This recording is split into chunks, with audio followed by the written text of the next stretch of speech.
فرض نماز کے بعد ہاتھ اٹھا کر کے دعا کرنا یہ تو سراسر ہم جانتے ہیں کہ بدعت ثابت نہیں ہے جماعت کے ساتھ، لیکن اکیلے ہاتھ اٹھا کر کے دعا کر سکتے ہیں یا نہیں؟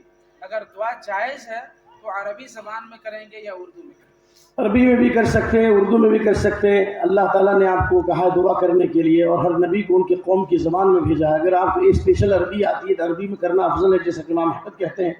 لیکن اگر آپ کو نہیں آتی عربی اور آپ کو مانگنا ہے مختلف تو آپ اپنی زبان میں کہیں، لیکن دعا کے آداب ہونا چاہیے. اللہ کی تعریف کریں، نبی صلی اللہ علیہ وسلم درود پڑھیں، یقین کے ساتھ دعا کریں اور ہاتھوں کو اٹھائیں تو ایسے نہ کریں، ایسے لوگ کر کے دعا کریں غافل کہاں کا، ایسے اٹھاؤ.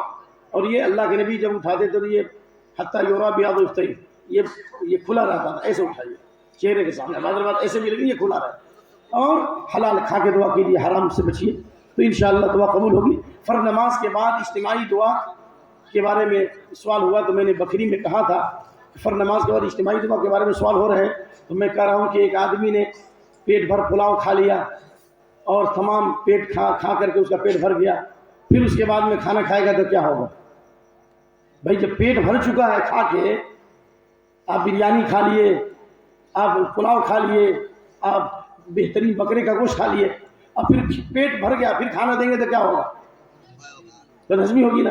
تو پوری نماز دعا ہے، رکوع کی میں دعا، سجدے میں دعا، تحیات میں دعا ہے نا. تو پھر دعا کے بعد دعا کیا ہے؟ تو خلاصہ یہ ہے کہ اجتماعی دعا نہیں ہے، لیکن انفرادی طور پر جو فرض نماز کے بعد جو دعائیں ہیں لا الہ الا اللہ وحدہ لا شریک لہ وغیرہ اللہم علی ذکر، اس کو پڑھنا افضل ہے.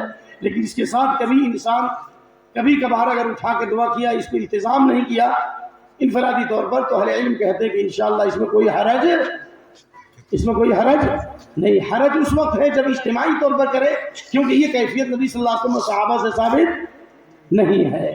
کبھی کبھار اگر ہاتھ اٹھا لیا تو انشاءاللہ کوئی حرج نہیں ہے. منع کرنا درست نہیں ہے، منع کرنا درست نہیں ہے. اللہ